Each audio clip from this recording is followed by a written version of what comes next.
Excellencies, distinguished guests, ladies and gentlemen, Ayubowan, welcome and good morning. On behalf of the joint organizers of this workshop, the Lakshman Khadirgam Institute, and the South Asian Network on Economic Modeling, I'm delighted to welcome you to the opening ceremony of the summit entitled 25 Years of BIMSTEC, Enhancing BIMSTEC Connectivity in the New Era. For this opening ceremony, may I please invite the following distinguished members of the opening ceremonies panel to come up to the stage. Honorable Taraka Balasuriya, State Minister of Regional Cooperation, Admiral Professor Jayanath Kolambage, Secretary, Ministry of Foreign Affairs, Sri Lanka, Dr. D.L. Mendes, Executive Director, LKI, and His Excellency Mr. Tenzin Lepkel, Secretary General of BIMSTEC. And finally, Dr. Salim Raihan, Executive Director of Salim, Bangladesh.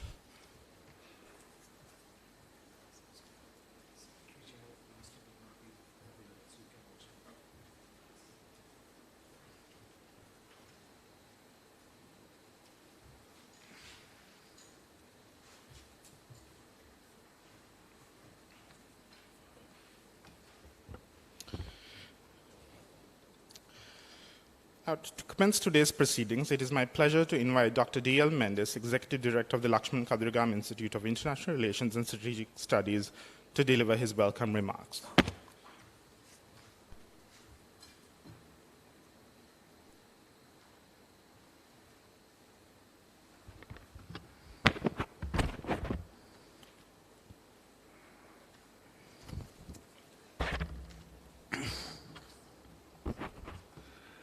Distinguished Foreign Secretary, Admiral Professor Jayanath Kolambage, Honorable Taraka Balasuriya, State Minister for Regional Cooperation, Secretary General or Executive Director of Salim, Mr. Raihan. It is my pleasant duty to welcome the distinguished Foreign Secretary to deliver the keynote address at this technical session. It is also my pleasant duty to welcome Honorable Taraka Balasuriya, State Minister for Regional Cooperation, and the Executive Director of Salim in Bangladesh. Lakshman Khadirgam Institute is happy to co-sponsor this seminar with Salim.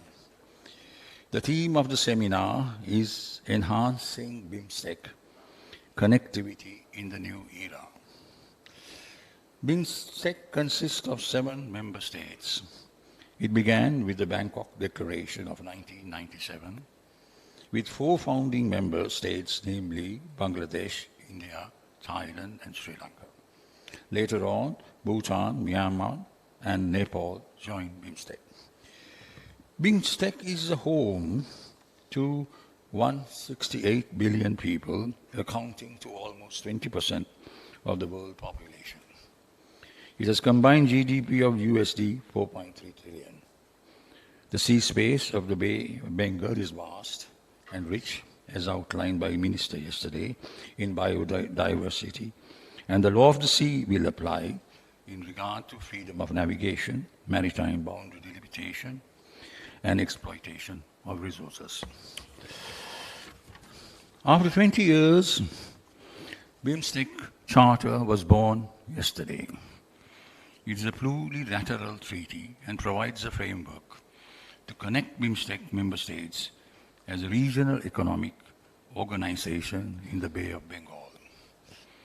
The first pillar, in my view, BIMSTEC Charter has three important pillars. First pillar is that major decisions are signed and ratified by heads of states in relation to activities identified by BIMSTEC member states. Second pillar is that the meeting of ministers of varied sectors such as trade and investment, digital economy, multimodal transport, people-to-people connectivity, green recovery, and climate change. There are 7 sectors identified so far. It might be extended to further sectors in due course. Under these sectors, ministers are empowered to make recommendations to the head of state in consultation with senior officers. The third pillar is as important as the first two pillars, is the establishment of a fully fledged secretariat with immunities and privileges as accorded to international civil servants. The role of the secretariat is to ensure the implementation of the decisions of the heads of states in the form of treaties, that is, signed by all countries. Non-treaty instruments which are not signed, the consent is also not necessary, but they are like guidelines or MOUs, or model bills, with a view to establishing closer connectivity in matters relating to regional cooperation. EU, CARICOM, ECOWAS, and UNASUR follow this model. At the CARICOM in South America, Georgetown, South America, I was involved in drafting regional treaties and model bills for the implementation of the decisions of that organization at national level. In so doing, international standards and norms were taken into account. One of the pieces I did was Consumer Protection Act, Marine Pollution Prevention Act, which was done by myself and Professor from France, is Bourgogne, who was a EU consultant, and we went through the model bills drafted across the world and the model bills of IMO. It was results-oriented, and as a result, the tanker spill off the coast of Nevis was compensated. And I think it was IOPC fund provided compensation to the tune of, I think, 30 million for the two island states. So they were all results-oriented. However, BIMSTEC Charter is not exhaustive. It needs to be amended by way of protocols from time to time, especially in regard to settlement of disputes. The provisions relating to settlement of disputes are very vague. Most regional economic organizations have provided regional court or arbitral process to settle complex legal disputes. For example, the European Court of Justice, the Caribbean Court of Justice, ECOWAS Court in West Africa, where I worked also for some time, demonstrate their value in settling disputes between and among member states in a peaceful manner. In most of these regional organizations, individuals, not only states, individuals, we are connecting with people to people. Individuals individuals and companies or incorporated artificial persons can initiate proceedings in the regional court. Without them, the regional trade and investment will not work, because that was a huge decision where I drafted the written submissions, and it went on for days whether the individuals can appear before courts or individuals can file proceedings in a court, in the Caribbean court. After much debate and arguments on both sides, a lot of Queen's counsels appeared on both sides. Trinidad and Cement Company versus Guyana, the matter was resolved that although the charter did not specifically say the individuals, the court held that it must be allowed. If not for that, the organization cannot work. In welcoming, I wish to say that this seminar is of fundamental importance to provide a way forward in the new era. I also wish to say BIMSTEC has all the makings of a viable regional economic organization, and therefore the first step, in my view, is to draft a trade and investment promotion treaty for BIMSTEC countries. It can transform Bay of Bengal to a tourist, economic and maritime hub in the same way as the Caribbean Sea has contributed to the economic development. I recall when I visited Bahamas, and I lived there also, 14 cruise ships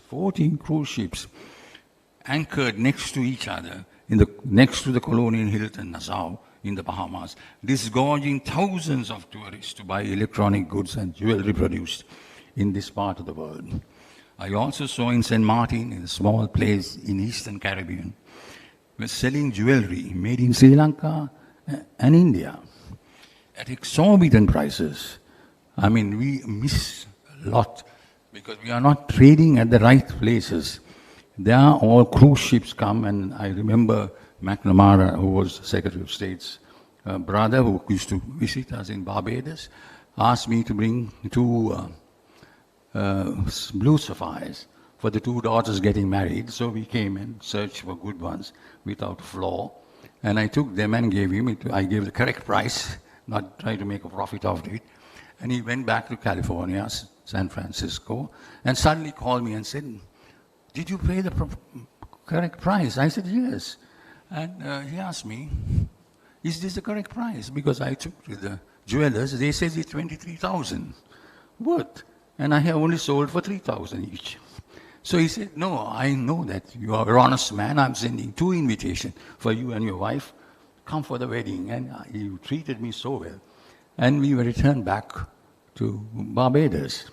So you would see the price difference for our piece, like not the one that is, that light shade one fetches a huge price in the American market. So Bay of Bengal, I think, can be our tourists, develop our tourist industry on these lines once the scourge of COVID disappears. I don't want to speak at length, and I learned a lot in the CARICOM Secretariat, especially Brady and Baker Plan in dealing with the debt crisis in Latin America. IMF, Brady Plan is a must-read for all of us at this time, because that we cannot address this issue in this way that the Latin America addressed the issue about 15 to 20 years ago. With those words, I open and I give way to our distinguished Foreign Secretary to make the keynote address on this matter. Thank you very much indeed.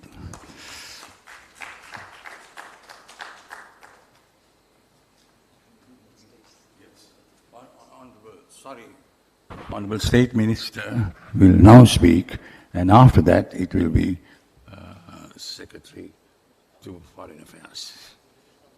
Please. You got it, everything, huh? Sorry.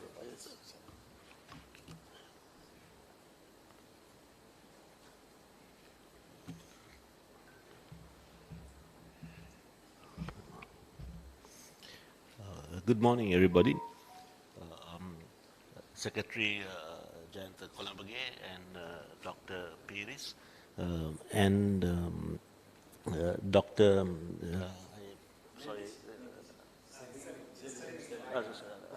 Salim?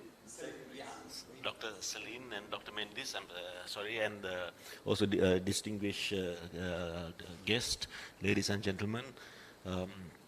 First of all, I'm actually delighted that on the BIMSTEC, the summit that the LKI has taken the initiative of organizing this series of meetings, which will only further enhance the activities of BIMSTEC. So at the outset, I want to congratulate Dr. Mendes and his team for once again at a crucial time to come taking the initiative to come up with these meetings. I think it's a very interesting topic, enhancing BIMSTEC connectivity in the new era. And connectivity, when we talk about connectivity, I feel that it's an old word which has been brought a new meaning. So it's not the same way when we talk of connectivity, maybe 20 or 30 years ago when we referred to connectivity.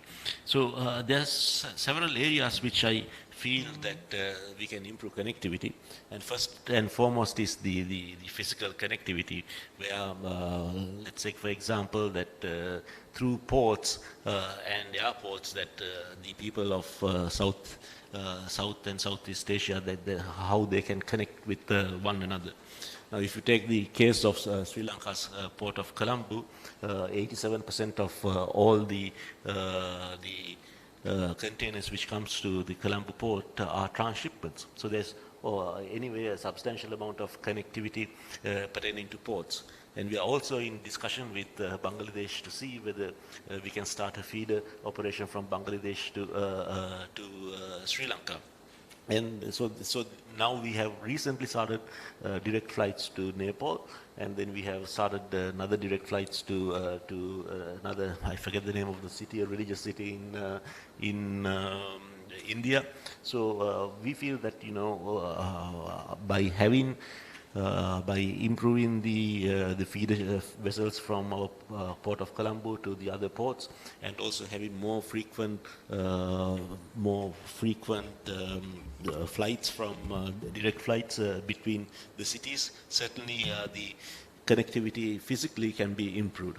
But also the road connectivity, not so much in Sri Lanka, but between the other BIMSTEC countries is also important.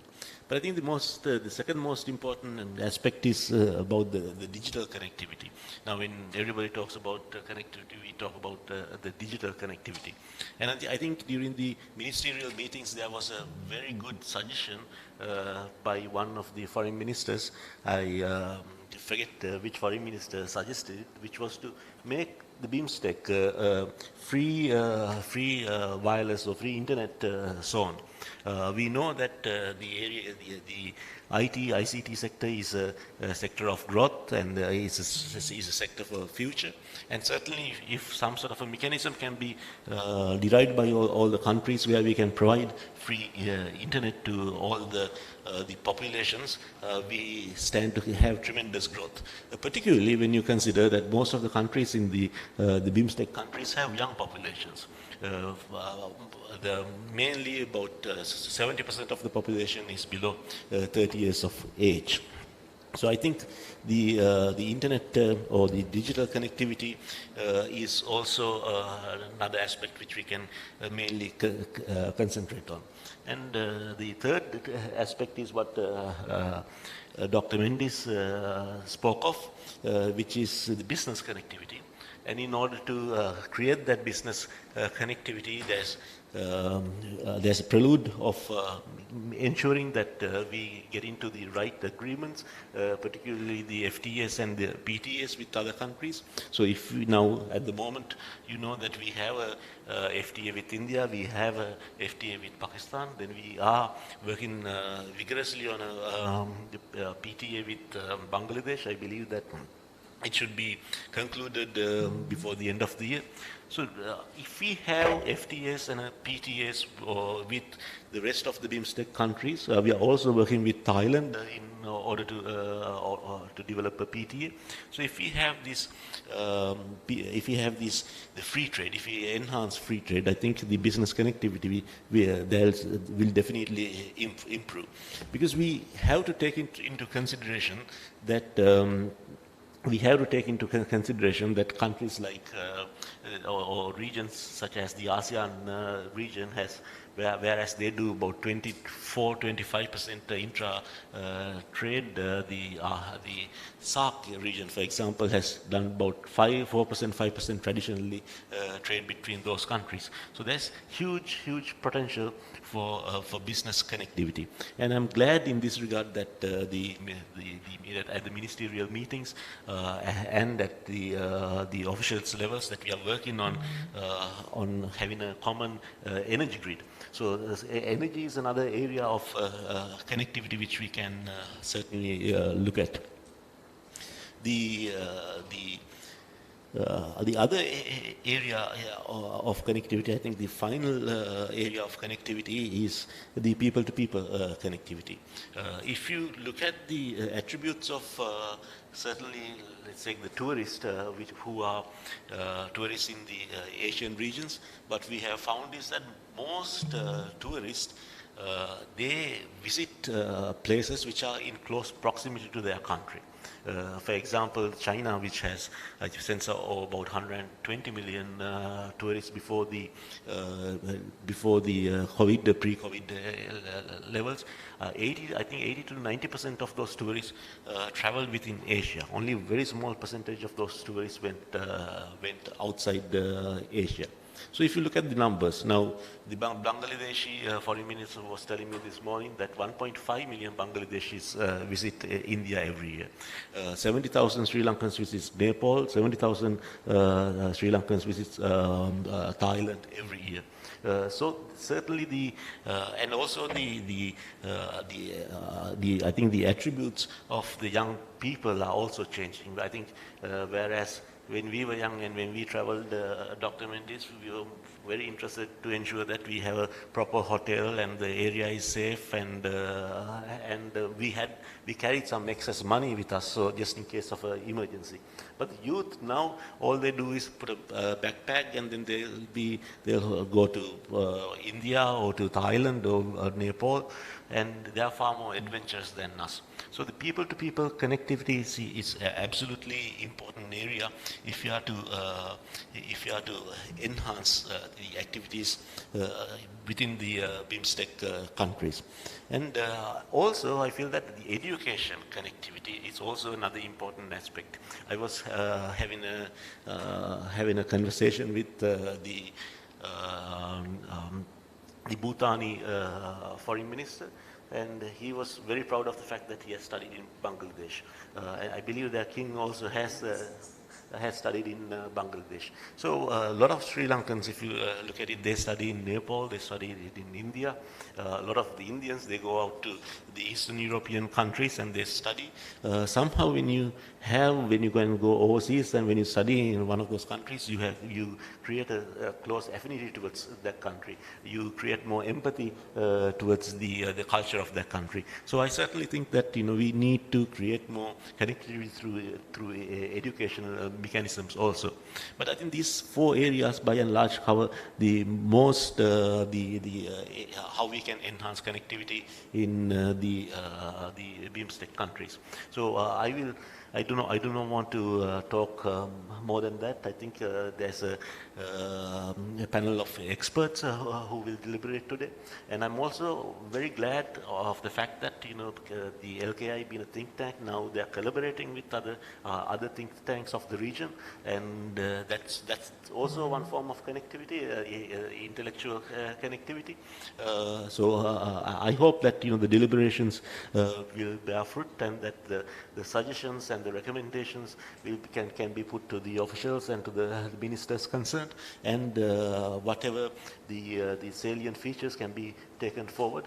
And I once again thank the LKI for organizing this the seminar, and so I don't want to take any more of your time. So once again thanking you for giving me this opportunity to speak. The opportunity to this, I thank you all. Thank you.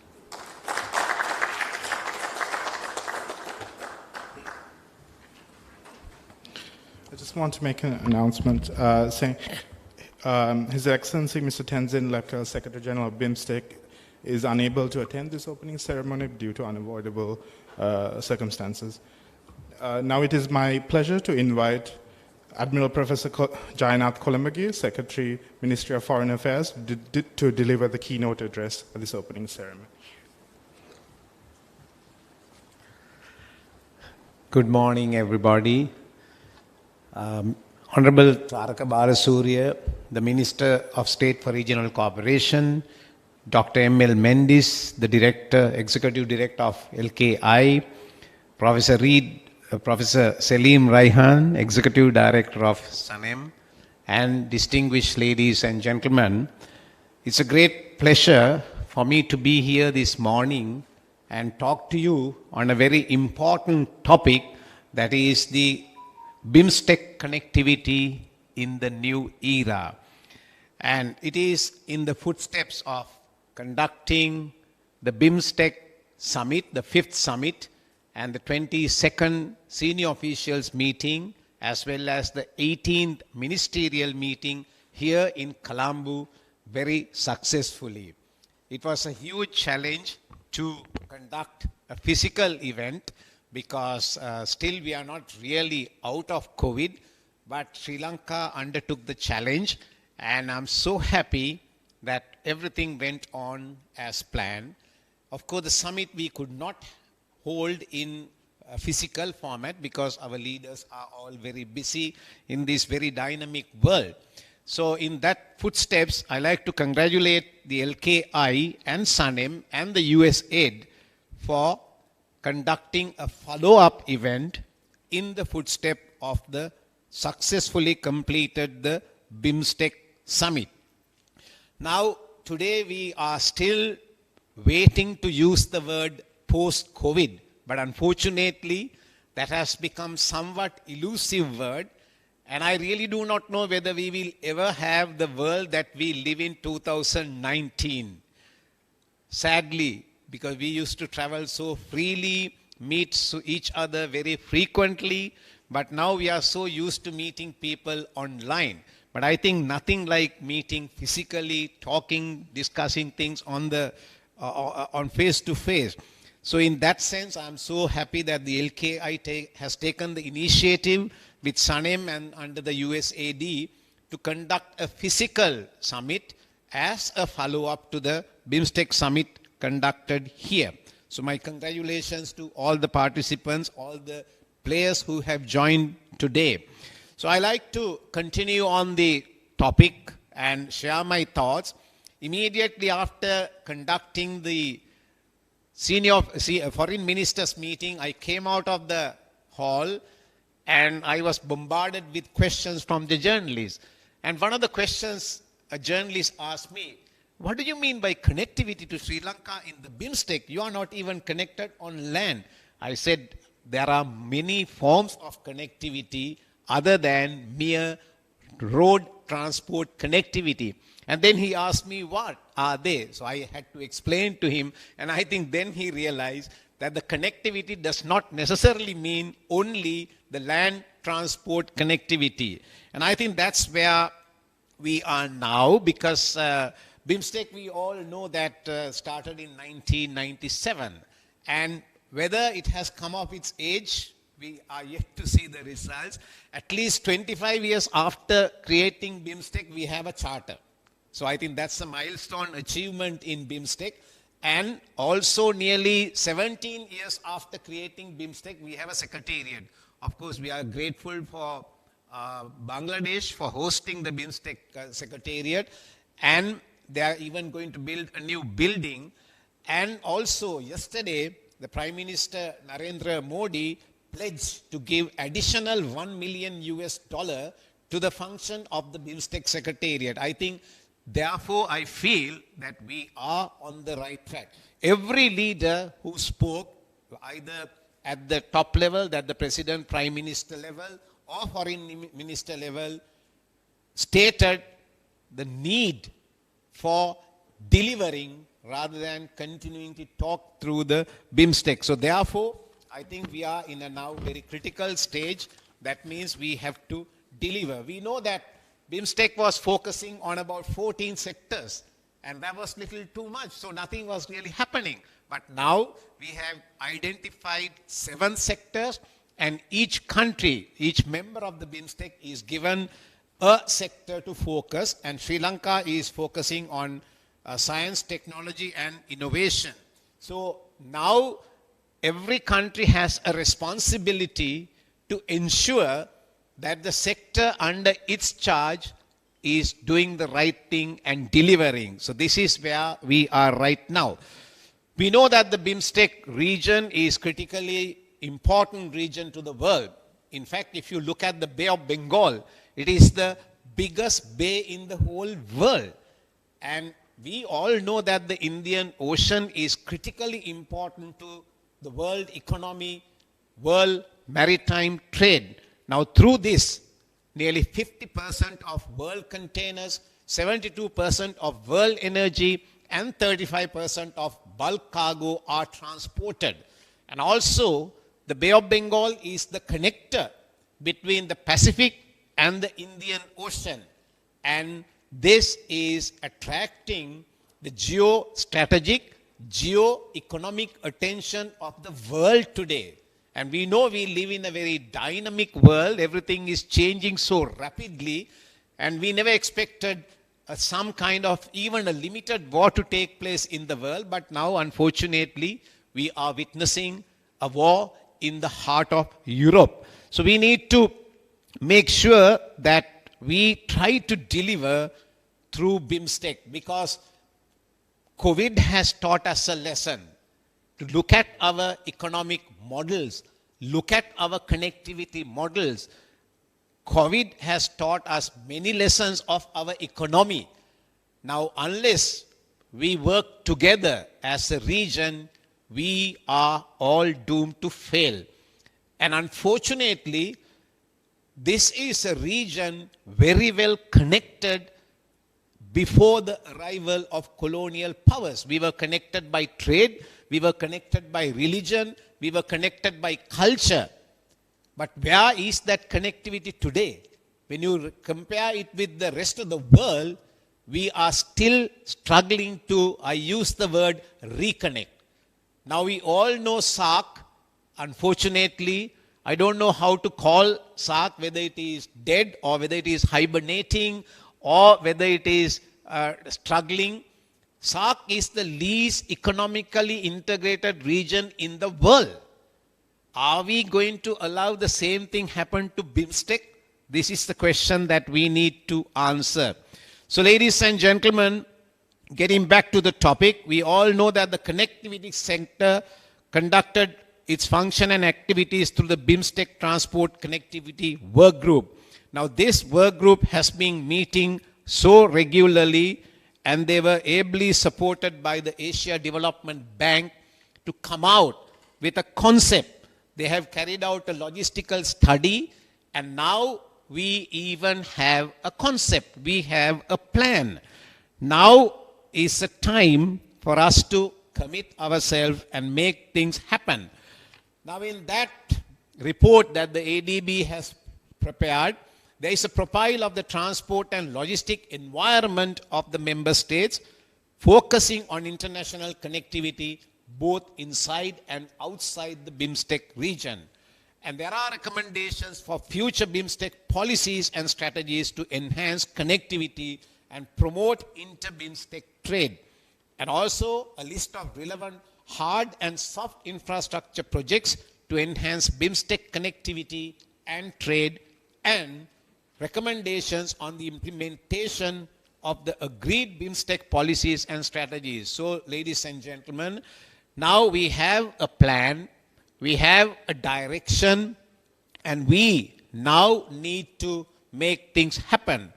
Now, this actually report was completed in 2014, and in 2016, the member states directed development this master plan for connectivity within the transport and communications sector.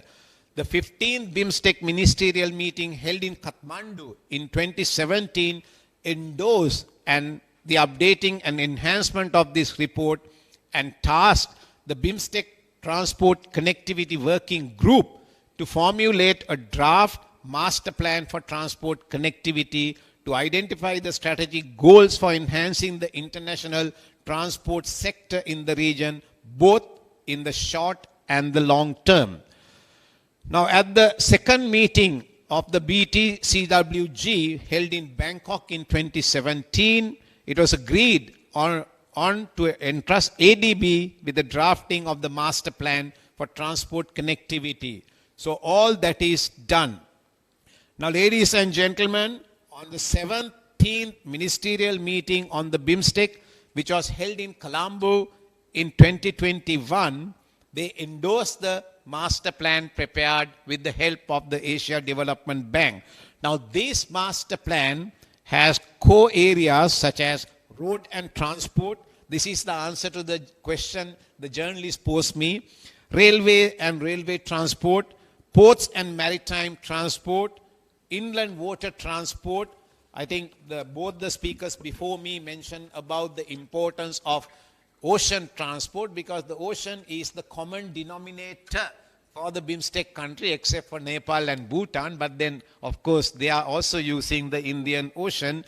And here again, we are not connected.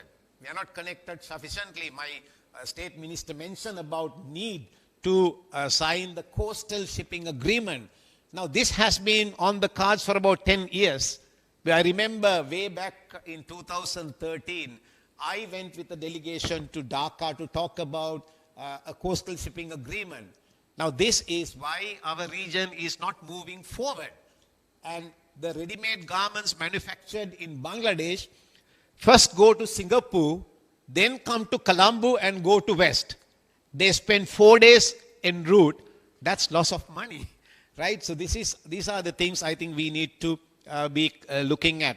And then, of course, civil aviation and airport development, then multimodal, intermodal transport, trade facilitation, human resource development in the connectivity center. So, ladies and gentlemen, now we have a plan, we have identified areas, we have deliberated enough, and we have endorsed the plan. So now is the time to see that this plan is put into action and we start deriving results.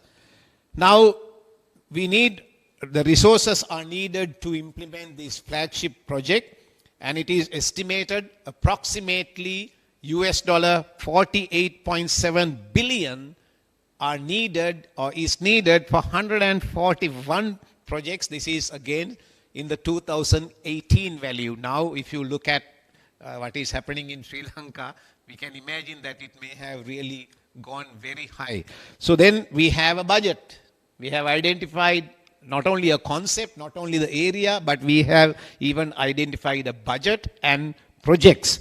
Now, therefore, ladies and gentlemen, it is high time we make things happen. Now, what is the role Sri Lanka can play in this BIMSTEC connectivity? I think one area is shipping, because Sri Lanka, as we all know, is blessed with deep water ports. We have 3 deep water ports on the west, on the south, and in the east. Now, these are approximately 19-meter deep, and theoretically, any big ship, any mega container ship, or rather I would say the biggest container ship in the world, can dock in these ports. Now, no other country in this region has that advantage. But then, we have been talking about these advantages for a long time, but now we have to make it happen. And Port of Colombo was the 13th fastest growing port, container port in 2019. And today, it is the 22nd best container port in the whole world. So therefore, what Sri Lanka can offer in this transport connectivity is mostly the ocean-related connectivity. So that is something we need to make happen. We are unofficial transshipment container hub in the region, and we are very well connected on the east-west route. 20 mainline operators, that is the big shipping companies, are calling in Port of Colombo. Now, when the new expansion activity is taking place in the Port of Colombo, that is the East Container Terminal by the Sri Lanka Ports Authority and the West Container Terminal by Adani Group, the capacity for handling containers will increase tremendously. Now, I have always argued port-related infrastructure should be seen and considered as a regional common. It is not only for Sri Lanka, it should be considered as a regional common. If you think only these ports are only for Sri Lanka, then we are missing the point. These ports are for the region, so we need to work as a region. So ladies and gentlemen, I'm sure you will focus in detail on all these aspects in the next sessions to come. I have seen the program is very impressive line of speakers are there. So I thank once again the Lakshman Kadiragama Institute for inviting me, and I really wanted to honor you despite my minute-to-minute busy schedule. And I'm so happy to meet my old friend Professor Salim also. And I wish you good luck and have a great sessions. Thank you.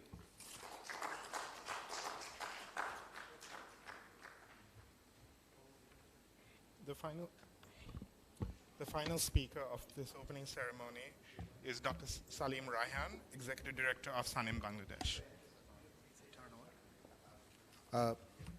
Good morning to everyone. I must thank our Honorable Minister, Honorable Secretary, and of course Dr. Mendes and the organizers LKI and co-organizers Salim, and of course with the support from USAID to have this program. We had the inaugural session yesterday, but I think this is the right kind of start for what we are having for today in the morning after listening to two eminent speakers. I will not take much time because I think we have a break for tea. Just to give you a little bit of background of what we are doing, in collaboration with USAID, Dr. Nihal and I were actually leading a team of experts in this region to build a kind of capacity on several issues, starting from trade to trade modeling, trade strategies, and many other issues, especially focusing on the interregional trade and investment and related stuff, especially taking into account the very need for deeper integration in this region. And we are very glad that the timing of this project, what we undertook, and the 5th BIMSTEC Summit, which ended yesterday, and the type of commitment we have seen from the political leaders, these are very, very encouraging. Better late than never, I would say that, the way, though we know that 25 years actually BIMSTEC took to get its charter, but despite that, when I looked at the charter, when I looked at the kind of commitment made by the head of the states and the governments, these are very, very encouraging. Now it's the duty of all the stakeholders to translate these commitments into reality, and that's what, from our perspective as the practitioners, we'll be trying our best, and we'll be seeking help from all the important stakeholders, including the government and all the private sector. So today we have 6 sessions, and you already have seen from the agenda that these are very, very intensive. I must let our distinguished panelists here know that there are around 50 participants at this moment through Zoom who are connected from all over this region, all over the countries from this region. And they will be participating, we hope that, throughout the sessions as participants. And many of them also, they are joining virtually as a panelist in several sessions.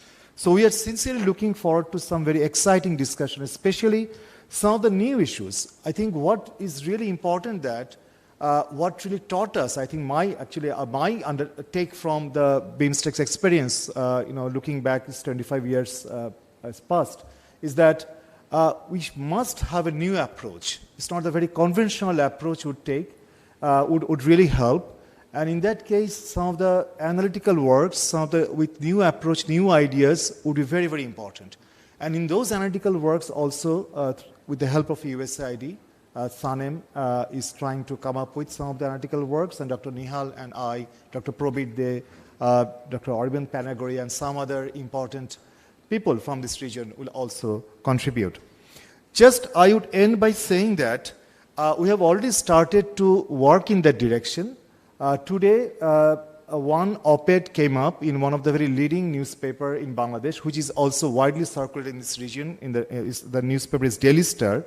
And actually that op-ed is written by 7 trade experts from this region, which includes Dr. Nihal, Dr. Probit De, Dr. Ganesh Vignaraja, Dr. Vacharas, Dr. Poshraj Pandey, Mr. Achyut Bhandari, and I myself was also there.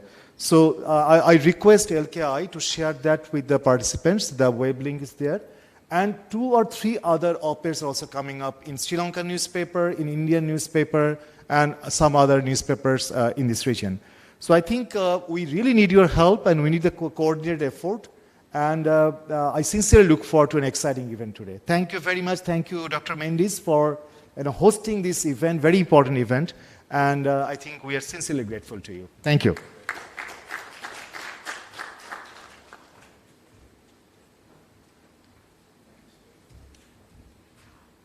We will now have a 15-minute break, and we will return with the first panel discussion.